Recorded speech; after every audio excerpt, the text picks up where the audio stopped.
hozir eylasam borchiq sharmandali mahalla qilib ko'rinadigan joyga, xalq ko'radigan joyga ey. Sharmandali mahalla bu. Birlik mahallasi. Bu narsa syonkaga ham olayman bu narsa. Bundan boshlab Birlik mahallasi Sharmandali mahalla illari. Ikkinchi shior bor. Uyatli xonadon. Bu men bekorga aytmayapman. Mana biriktirilgan 40 ta vakil, korxona tashkilot rahbari bekorchilikdan bormayapsizlar o'tga. So'ng xabar ijtimoiy tarmoqlarda endilikda yonib turgan yana bir xabar tarqaldi. Keling, boshqa videorolikni ko'ramiz, keyin muhokama qilib, albatta kommentariyalar yozamiz. Birlikka yig'ilishimiz asosiy sababi tayanch mahalla qilib Birlik mahallasi olingan. Mana hozir viloyat hokimi o'zi gaplaridan xulosa qilgan bo'lsanglar, yo'l bo'yidan ko'z ko'rinadigan bitta mahallani tanlalaring deb, men hokimlar guruhiga ham topshiriq berdim deb aytdilar. Xuddi o'sha topshiriqqa asosan biz birlikni tanladik. Bu birlikka 7 yilga hali tushunib yetmayapti bu narsani. Mana hozir kirganingda birlikka bu 7 yilga baho, oldiga bitta rayhon ham ekmagan, bitta gul ham ekmagan, bitta ko'chat ham ekmagan. Mana kirib kelyapmiz, mana o'zingizlar hammanglar ko'zingizlar bilan ko'ryapsizlar. O'tlar bel barobar bo'lib ketgan. O'rilmagan. O'rilgan o'tlar ham hashiy bo'lib to'ppay bo'yotdi, olib chiqib ketilmagan. Sharmandali mahalla deb aytsa bo'ladimi, bo'lmaydimi? Shior bor Sharmandali mahalla, Dilmurod. Bugun kelasan qani? Menga ber.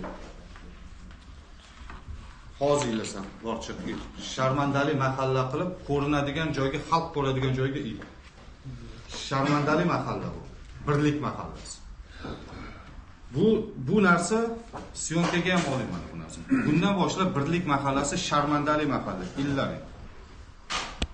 Ikkinchi shior bor. Uyatli xonadon. Bu men bekorga aytmayapman. Mana biriktirilgan 40 ta vakil, korxona tashkilot rahbari bekorchilikdan bormayapsizlar o'tga. Yo o'ynagani bormayapsizlar. Viloyat hokimimiz to'g'ri aytdilar. Ertalab soat 6 da tursa bu bo'ldi, mahalla obod bo'lib qoladi yoki obod ko'cha bo'lib qoladi degani emas u. Kelishdingmi korxona tashkilot rahbarlari? Ha? Buni chiqazib berasan, birinchi bo'lib korxona tashkilotiga borasizlar, idorasiga borasizlar, atrofini ko'rasizlar. Hozirgi hurmatli rahbarimizni topshiriqlardan kelib chiqib topshiriq berasiz. Ikkinchi borasizlar xonadon mahalla raisining uyiga. Men so'rayman, Dilmurod. Günden güne evcini alıp borayotgan bunday soğuk haberler endilikda hakimler yoki hokim o'rinbosarlari mahalle binasına yomon mahalla yoki uyatli mahalla, yomon uylar, shunga o'xshagan yozuvlarni endi mahalla binasına öylere yapıştırıp çıkarmışlar. Men o'ylayman, mahallalarda, hududlarda muammo qolmadi o'xshaydi. Endi shu muammo aytdilar. Hakikaten gülüyle. Birinci videorolikimizde görüyor musanız da hakim bilen ayol kişi gepleşkende aytdı. Stalbalarınız öt, gaz ber, esvetlere kara dedi. Yani hemme mahallede muamma var. Şu naklenkilerini çıkarıp, raskot edip, şu kağızlara çıkarıp, çıkıncılanım, şu mahallelerde yetişmovchilik bo'lib turgan xonadonlari shu mablag'larni bersa bo'lmaymi ekan? Ya'ni meningcha, men yana bilmadim. Hokimiyatni qiladigan ishlari har bir qaysi katta summada bo'ladi. Bir dana bir fuqaroga yoki bir davlat idora tashkilotining xodimina bir dana tashakkurnoma berishni o'zim kamida 500 ming so'm bilan aylanadi bir dana qog'ozi. Bu taxminimiz, bu fakt emas, taxminimiz.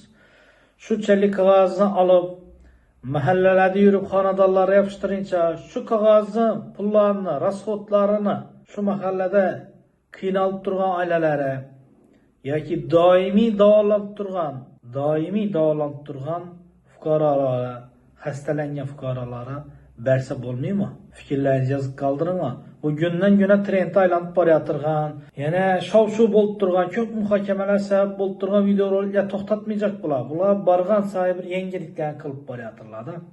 Yangilik qilib borayotganlar.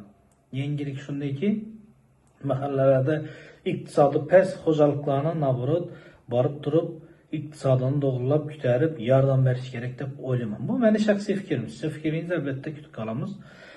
Bilsangiz, davlat rahbarimiz toza prezident bo'lib saylanganida, men ham shu prezidentni ishonib saylayman. Prezident bo'lib saylanganida shunday bir voqea bo'ldi, ya'ni obodonlashtirish boshqarmasi hududlarda yurididan kimni endi hojatxonasi yomon bo'lsa, yo'q bo'lsa qurib berib, yordam berib, devorlari yo'q bo'lsa devorlarni ko'tarishga yordam berib, obodonlashtirish xodimlari bilan davlat rahbarimizni topshiriqqa asosan bepul eklab zötib berib iqtisodni tikladilar.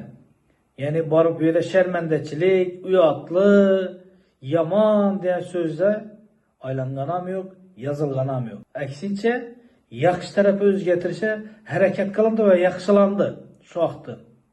Kim yordamda bo'ladigan bo'lsa, shunday bo'ldi.